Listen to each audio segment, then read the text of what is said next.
తాకట్టులో ఉన్న బంగారాన్ని విడిపించి ఆ రోజు ఆన్లైన్ రేటుకే మేము కొంటాం. Sharma gold company.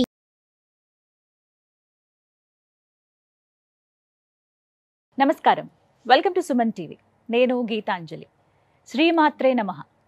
అమ్మవారి అనుగ్రహం పొందడం అంత సులువైన విషయం కాదు అంటారు చాలామంది. మనలో చాలామందికి అమ్మ మమ్మల్ని అనుగ్రహిస్తే బాగుండు, ఏం చేయాలనే తపన ఉంటుంది. కానీ అందరికీ సాధ్యమయ్యే విషయమే కాదు, దానికి ప్రత్యేకంగా కొన్ని మార్గాలు ఉన్నాయి అని అంటున్నారు శ్రీ శ్రీ శ్రీ ఆదిత్య పరాశ్రీ స్వామివారు. గురుగారు నమస్కారం అండి. నమస్తే స్వామి. చాలా అంటే ఒక్కొక్కసారి ఆ దేవతల అనుగ్రహం అనేది ఎన్నో రకాలుగా అనుకుంటుంది. మీకు కలిగినటువంటి నిదర్శనాలు మాకేమైనా కొన్ని వివరిస్తారా? ఏ విధంగా అమ్మవారు మీతో పలికారు? యోగి యొక్క తన దర్శనాలను, తన యొక్క అనుభవాలను మీరు ఇంతవరకు వేరే గురువుల యొక్క అనుభవాలు విని ఉంటారు. అట్ ద సేమ్ అలాగే నన్ను అడుగుతున్నారు. ఇవి గుప్త రహస్యాలు. అంటే ఇట్లా కెమెరాల ముందు చెప్పడం అంత సమంజసం కాదు. ఇలా చెప్పడం అనే కోణం ఎలా ఉంటుందంటే, అనేక మంది దీన్ని చూస్తారు. వాళ్ళు ఏ అవస్థలు ఉండి చూస్తారో. కొంతమంది టాయిలెట్లో ఉండి కూడా యూట్యూబ్ చూసేవాళ్ళు ఉంటారు. వాళ్ళకి ఏం చూడాలో కూడా తెలియదు కదా. అయ్యో స్వామీజీ ఏదో చెప్తున్నాడే క్లిక్ చేసి అక్కడ వింటుండే వాళ్ళు ఉంటారు. కొందరు పడక గదిలో వినేవాళ్ళు ఉంటారు. ఆయన ఏ స్థితిలో ఉన్నాడో ఆయనకు సంబంధం లేదు. ఏదో బోర్ కొట్టియో పని లేకనో వింటూ ఉంటాడు. మీరు అడిగిన ప్రశ్న, ఇది అనితర సాధ్యమైనటువంటి యోగ మర్మం. ఇది చాలా మార్మికమైనది. అమ్మవారు నాకు ఇచ్చినటువంటి దర్శనం అనుకోండి, నాకు వచ్చిన అనుభవాలు అనుకోండి. ఇలా కాకుండా దాన్ని తెలుసుకోవాలనే ఉత్సుకు ఎవరికైనా ఉంటే ఒక పద్ధతిగా అట్లా అడిగితే చెప్పవచ్చు. మాకేముంటుందామంటే, మా సాధు ధర్మం లోపల తన అనుభవాలని యోగ్యుడైన శిష్యుడికే ధారబోయాలని ఉన్నది. తన యొక్క అనుష్ఠాన సంబంధితమైనటువంటి వ్యక్తికి కానీ, తన యొక్క మత పరంపరకు సంబంధించిన వ్యక్తి కానీ, తన యొక్క పీఠ పరంపరకు సంబంధించిన వ్యక్తి కానీ, తన చేత శిష్యరికం పొందిన వాడికి కానీ ధారబోయాలి తన అనుభవాలు. అయోగ్యంగా దేన్ని గనక ఇస్తే ఆ పాపం మాకు తగులుతుందని మా నియమం. ఏమనుకోకండి. అయ్యో పర్వాలేదండి, నొప్పిస్తే క్షమించండి. అమ్మవారు జగన్మాత నా యందు ప్రత్యక్షమైనదా కాదా అని మీకు అనుమానం మొత్తం సంపూర్ణం కావాలనుకుంటే, నివృత్తి కావాలనుకుంటే, అంబాత్రయ క్షేత్రం అనే పేరు ఈ జగతిలో ఎక్కడ లేదు. అంబాత్రయ క్షేత్రం అనేది శాస్త్రీయమైనదా అశాస్త్రీయమైనదా మీరు సిద్ధాంతులను అడగండి, ఎవరినన్నా సాంఖ్యశాస్త్ర నిపుణులను అడగండి, జ్యోతిషులను అడగండి. వేద విజ్ఞానం తెలిసిన వాళ్ళు అంబాత్రయ క్షేత్రం మీద ఎంత గొప్ప నిర్వచనం ఇస్తారో. ఆ పేరుని ఏ గ్రంథంలో కానీ ఏ గ్రాంధికంలో కానీ మేము చూడలేదు. ఆ జగన్మాతను అడిగితే, ఈ రోజు అడిగాం, మరుసటి రోజు అమ్మ ముందు ఆ పేరు వచ్చింది. ఆ పేరు లిఖితం చేసి ప్రాణప్రతిష్ఠ చేసి పట్టాభిషేకం చేశాం.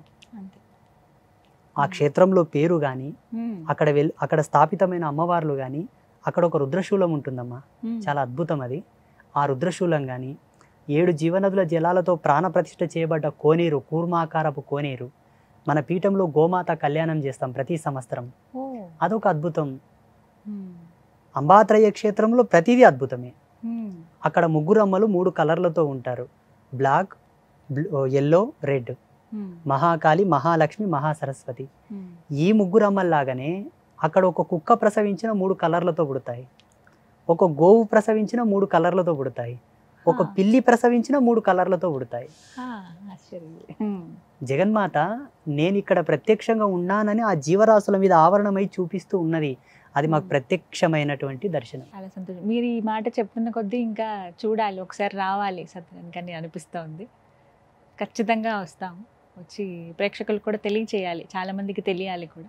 చాలా సంతోషం. మిమ్మల్ని నొప్పిస్తే క్షమించండి. ఆ ప్రశ్న అట్లేం లేదమ్మా, చెప్పొచ్చు. అమ్మ ఆత్మదర్శనం ఎలా కలిగిందంటే, 1 సంవత్సరం పాటు నేను నిరాహార యోగంలో ఉన్నాను. అది ఎలా ఉన్నానో ఇప్పుడు ఊహించుకుంటే సంవత్సరం దడబుట్టేస్తుంది. ఇప్పుడు ఊహించుకుంటే మీరు ఇప్పుడు కొన్ని నీళ్ళు ఇచ్చారు, తాగాను. అంతకుముందు ఒక కప్పు టీ తాగాను. అప్పుడు ఎలా ఉన్నాను అంటే, అది ఒక విధమైనటువంటి కసిలేంటి. ఇప్పుడు ఒక అమ్మాయి మీద వ్యామోహితుడై ఒక అమ్మాయి పిచ్చిలో ఉన్నవాడు ఏమిచ్చినా పట్టించుకోడు. సైకలాజికల్గా ఆయన అమ్మాయి మీద డిపెండ్ అయి ఉంటాడు కాబట్టి, ప్రేమ ఏమిచ్చినా పట్టించుకోడు, ఎవరు ఏం మాట్లాడినా పట్టించుకోడు, తినడు, తాగడు, అలా ఏకాంతంగా ఉండడానికి ప్రయత్నం చేస్తుంటాడు. ఆయన ఒక అమ్మాయి మీద సమ్మోహితుడైనట్లే నేను అమ్మవారి మీద సమ్మోహితుడనయ్యాను.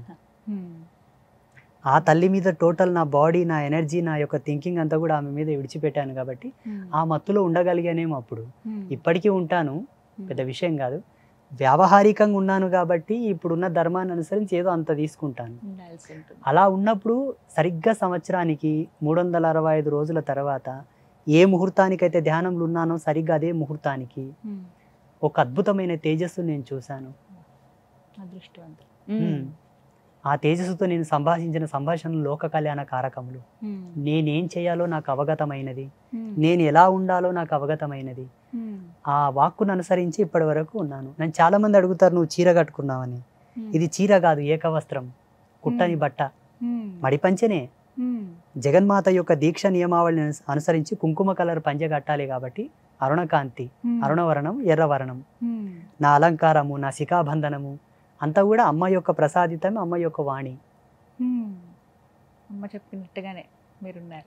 అమ్మ చెప్పకపోయినా నాకు అనుభవాలు వచ్చినాయంటే కూడా భగవత్ ప్రసాదితమే కదా.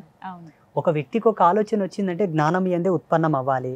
దీనికి కేంద్రకం మహాసరస్వతి. ఆమె అనుగ్రహం ఉంటే తప్ప ఇది పనిచేయదు. మెంటల్గా మనం డిస్టర్బ్ అవుతున్నామంటే ఆ సరస్వతి యొక్క అనుగ్రహం తగ్గినట్టు లెక్క.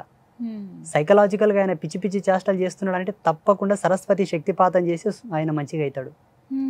శక్తిగా లేడు, దృఢంగా లేడు, అంగవైకల్యంతో ఉన్నాడంటే మహాకాళి శక్తిపాతం చేయాలి. ధన సంపత్తులతో ఆయన కొంచెం ఇబ్బంది పడుతున్నాడంటే లక్ష్మీ శక్తిపాతం చేయాలి.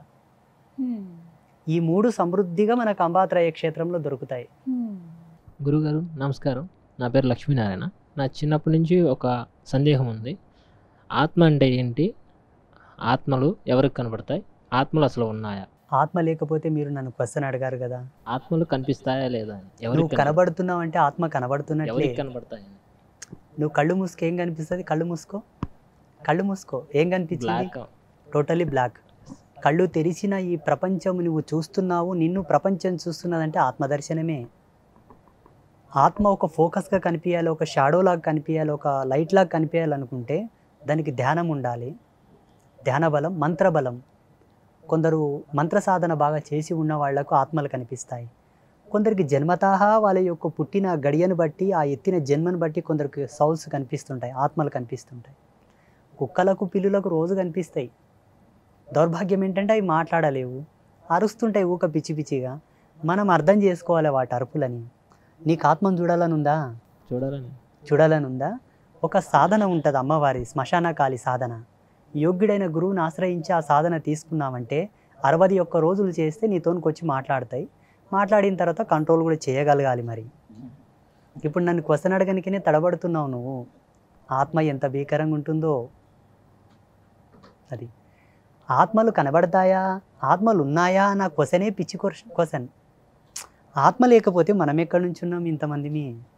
ఆత్మ లేని వాళ్ళు కావాలనుకుంటే హాస్పిటల్లో మార్చరీకి వెళ్ళండి, శ్మశానాలకు వెళ్ళండి. కాశీలో మణికర్ణిక ఘాట్ దగ్గర ఉండి రోజుకి ఎంతోమంది వస్తారు. వాళ్ళలో ఆత్మ లేదు, మనలో ఉంది. ఉన్నవాళ్ళు, ఆత్మ ఉన్నవాళ్ళు, ఆత్మ లేని వాళ్ళని చూస్తాం. ఆత్మ లేనివాడు ఎవరిని చూడడు.